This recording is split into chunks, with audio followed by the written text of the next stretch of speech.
Mga katek, isang regular client ang nagpapacheck ng aircon nila, split type Daikin. Hindi lumalamig isang linggo na daw as per ni client. Umaandar naman yung unit, yung indoor tsaka yung outdoor. Umaandar siya pero hindi malamig yung binubuga at wala siyang error. I-check ko muna yung pre-unit nito mga katek kasi wala siyang error eh. I-check ko dun sa outdoor.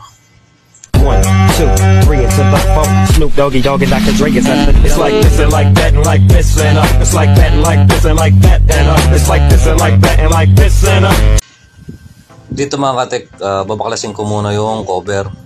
Nandito kasi yung suksukan ng gauge natin para ma-reading ko yung preon. Yun nga mga katek, halos maubos na yung preon niya. Wala nang 50 tong reading ng gauge ko mga katek. Dapat nasa 130 to 150 to mga katek eh. Dito wala nang 50. Dito mga katek, ang gagawin ko muna ay i-save ko yung natitiro pang preon sa compressor o ipapump down ko muna siya mga katek para sayang naman yung may natira pang preon dito sa unit. Ipapump down ko muna siya. Pagkatapos mga katek, kakargahan ko siya ng pressure. Parang kung makita ko dito sa fittings yung leak niya, kadalasan kasi sa fittings lang yan nagkakalik. Kaya kung di ko makita sa fittings, ibababa ko yung evaporator tsaka tong condenser.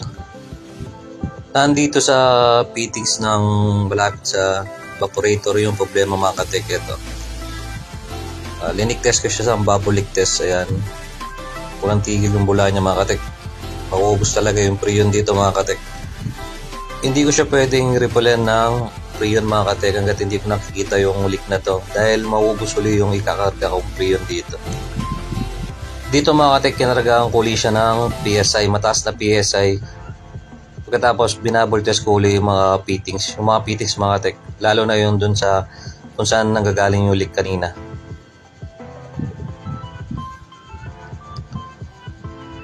Dito yung nanggagaling kanina mga katek, ngayon wala na. Hindi na siya nabula rito mga katek.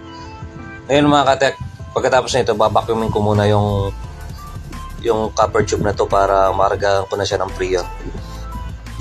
Dito naman mga katek, dahan-dahan kong kinakargahan na ng preon. R32 yung preon nito mga katek habang umaandar yung unit.